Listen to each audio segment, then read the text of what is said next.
Bonjour à tous et bienvenue pour ce nouvel épisode de notre saga Les Frères Maudits. Aujourd'hui, nous plongeons au cœur de l'épisode 6, intitulé Le poids de l'équilibre, et plus précisément dans son deuxième acte, Les échos du destin.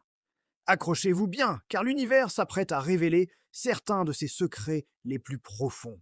Nos héros, Paolo et David, guidés par le mystérieux Astrael, continuent leur progression dans un monde qui défie toute logique.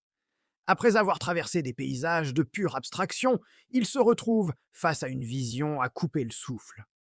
Imaginez une structure colossale, une forteresse suspendue dans le vide absolu, comme si elle était tissée à partir des fils de la lumière et de l'ombre elle-même. La lumière semble figée, brisée en mille éclats, tandis que les ombres sont denses, presque solides. C'est un spectacle à la fois magnifique et terriblement angoissant. Dès qu'il pose les yeux sur cette citadelle impossible, Paolo sent une vague d'effroi et de familiarité le submerger.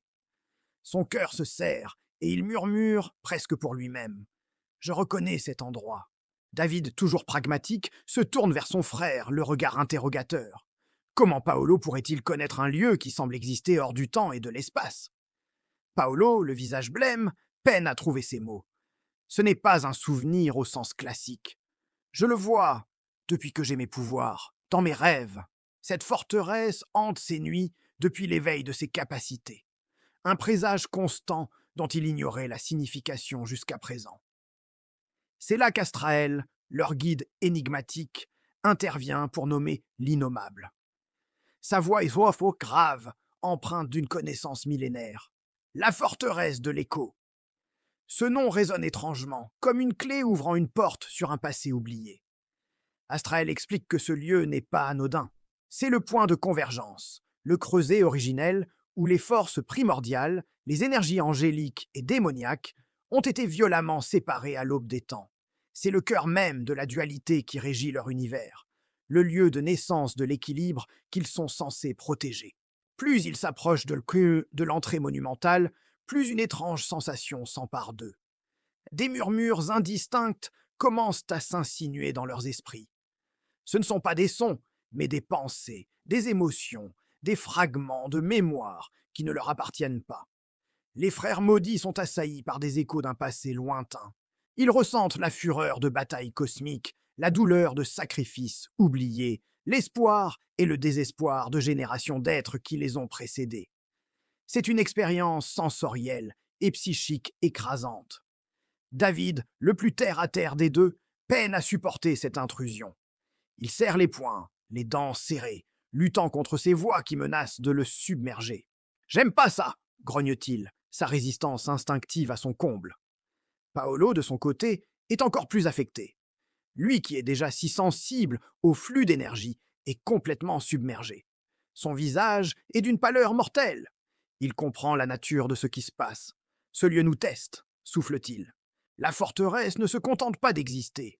Elle les sonde, elle évalue leur âme, leur force, leur capacité à endurer le poids de l'histoire et du destin.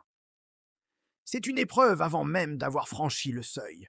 C'est à cet instant précis, alors que la pression psychique est à son paroxysme, que deux silhouettes se matérialisent devant eux.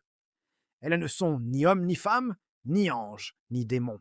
Elles sont un mélange parfait et troublant des deux, des êtres faits de lumière et d'ombre entrelacées, dont les contours vibrent d'une énergie instable. Elles se tiennent immobiles, fixant les frères avec une intensité qui semble percer leur âme. Puis, elles parlent, et ce n'est pas une voix, mais deux voix, parfaitement synchronisées, une masculine et une féminine, une claire et une sombre, qui résonnent à l'unisson directement dans leur esprit. Frères maudits. Le simple fait d'entendre leur nom prononcé par ces entités a quelque chose de solennel et de terrifiant. Le message qui suit est direct, sans la moindre ambiguïté. L'équilibre se meurt. Chaque mot pèse une tonne. La structure même de leur réalité est en train de s'effondrer. Les entités continuent, leur double voix chargée d'une urgence cosmique, et vous seul pouvez le restaurer ou le détruire définitivement. La phrase tombe comme un couperet. Voilà le véritable poids qui pèse sur leurs épaules. Il ne s'agit plus seulement de maîtriser leur pouvoir ou de comprendre leur héritage. Ils sont face à un choix binaire aux conséquences ultimes. Soit ils sauvent l'univers, soit ils le condamnent. Il n'y a pas d'entre-deux. Face à cette révélation écrasante, David ne peut contenir sa frustration et sa colère. Il fait un pas en avant, un geste de défi instinctif. On n'a jamais demandé ce rôle, lance-t-il, sa voix tremblante de rage contenue. C'est le cri du cœur d'un homme ordinaire sur qui on a jeté un fardeau extraordinaire. Il n'a jamais voulu être un héros, un sauveur, ou quoi que ce soit d'autre. Il voulait juste une vie normale. La réponse des entités est d'un calme désarmant. Une vérité simple et implacable qui balaie la colère de David. Personne ne demande son destin. Ces quelques mots y résonnent pendant le vide, figeant les frères sur place. Le destin n'est pas un choix, c'est une condition. On ne le choisit pas, on l'accepte ou on le subit. Cette phrase est une sentence, une acceptation forcée de leurs conditions. Et aussi vite qu'elles sont apparues, les deux silhouettes s'évanouissent, se fondant à nouveau dans le néant. Elles ne laissent derrière elles aucune explication supplémentaire, aucun guide, juste leur avertissement et cette terrible vérité. Le silence qui retombe sur la forteresse de l'écho est assourdissant. Il est plus lourd, plus oppressant que les murmures qui les assaillaient quelques instants plus tôt. Paolo et David sont seuls face à l'entrée béante de la forteresse, face à leur destin.